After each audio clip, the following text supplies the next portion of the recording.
Sea transportation. 4000 BC. In ancient Egypt, boat builders used reeds to construct the first sailing boats. These boats had a mast and sails and were used in the Nile River. 2500 BC.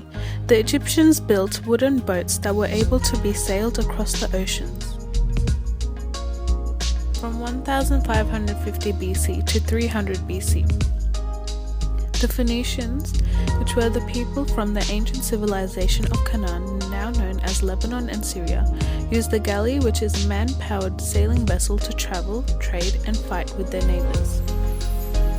1000 AD. The Viking longboats were invented. They had sails together with up to 60 oarsmen who rowed the ship.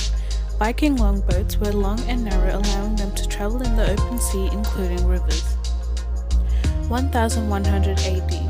Chinese junks were sailing boats that consisted of rudder to steer the vessel, battens on the sails for extra strength, and watertight compartments.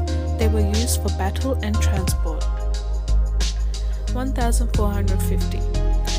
Masted sailing ships made from wood were used over the centuries for battle, by explorers and as trade services carrying cargo to different countries.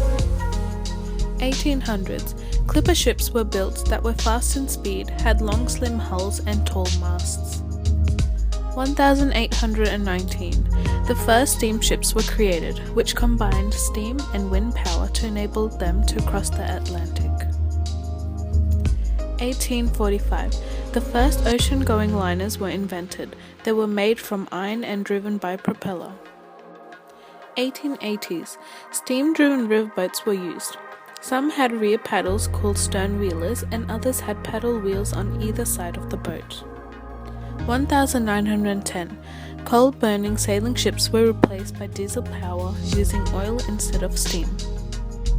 1955.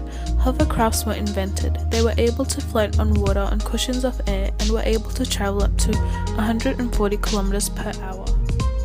1959. One of the first nuclear-powered cargo ships was created, the NS Savannah. It was able to sail for 3.5 years without needing to refuel. 1980s. Hydrofoil was used in ferries or water taxis that lifted the vessel clear of the water to enable it to gain speed. Container ships also carried cargo, carrying up to 1,000 containers. 1990s. Cruise liners became popular, where people went on holidays on and some even live on them.